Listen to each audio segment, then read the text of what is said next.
সচিবালয়ের অগ্নিকাণ্ডের ঘটনায় দ্রুত ব্যবস্থা নেওয়ার আহ্বান জানিয়ে জাতীয় নাগরিক কমিটির মুখ্য সংগঠক ও শহীদ জুলাই স্মৃতি ফাউন্ডেশনের সাধারণ সম্পাদক সার্জিস আলম ৩ অন্তর্বর্তী সরকারের উপদেষ্টার প্রতি বার্তা দিয়েছেন। ২৬ ডিসেম্বর বৃহস্পতিবার সামাজিক যোগাযোগ মাধ্যমে পোস্টে তিনি উপদেষ্টা নাহিদুল ইসলাম, আসিফ মাহমুদ, সজীব ভুইয়া ও মাহফুজ আলমকে উদ্দেশ্য করে বলেছেন, সময় ফুরিয়ে গেছে, এখন বিপ্লবী ভূমিকা পালনের সময়, পুরো দেশ আপনাদের পাশে রয়েছে। সার্জিস আলম তার ভেরিফাইড পেজে আরও লিখেছেন, বিগত ১৬ বছরে আওয়ামী লীগের সমর্থকদের অন্যতম স্টক হোল্ডার ছিল আমলাদের বৃহত্তম একটি অংশ। এদের উপর ভর দিয়েই শেখ হাসিনা এদেশে তার ক্ষমতা কুক্ষিগত করেছে। তিনি আরও বলেন, যখনই বিপ্লবীরা শেখ হাসিনার দুর্নীতি লুটপাটের বিরুদ্ধে তদন্ত শুরু করেছে, তখনই সচিবালয়ে ঘাপটি মেরে থাকা শেখ হাসিনার দোসররা বিভিন্ন অপকর্মের ফাইলগুলোকে আগুন দিয়ে পুড়িয়ে দিল।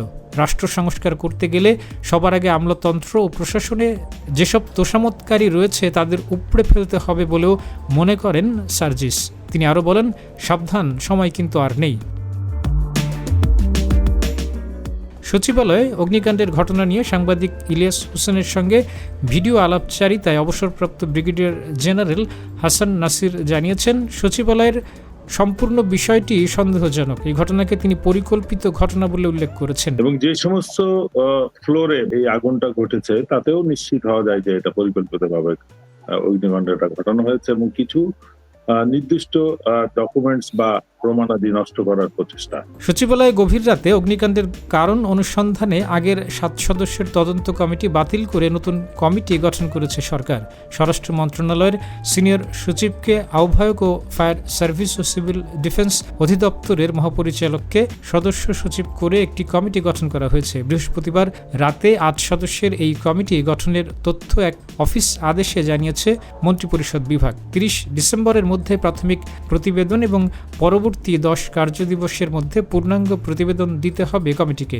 কমিটির কার্য পরিধিতে বলা হয়েছে, আগুনের উৎস ও কারণ উদ্ঘাটন, অগ্নি দুর্ঘটনার পেছনে কারো ব্যক্তিগত বা পেশাগত দায় দায়িত্ব আছে কিনা সেটা উদ্ঘাটন এবং এমন ঘটনা প্রতিরোধে সুপারিশ করবে এই কমিটি। সচিবালয়ের সার্বিক নিরাপত্তার বিষয়েও সুপারিশ দেবে তারা। বুধবার রাত 1:45টার দিকে সচিবালয়ের 7 নম্বর ভবনে আগুনের সূত্রপাত হয়। ফায়ার সার্ভিসের 19টি ইউনিটের চেষ্টায় 10 ঘন্টায় আগুন নেভানো সম্ভব হয়। ফায়ার সার্ভিস জানিয়েছে, ভবনের 6, 7, 8 এবং 9 তলা আগুনে ক্ষতিগ্রস্ত হয়েছে। এর মধ্যে 8ম এবং 9ম তলায় ক্ষতি হয়েছে বেশি। সেখানকার অধিকাংশ নথি পড়ে গেছে। কাজী আমদাদ, জিটিভি নিউজ।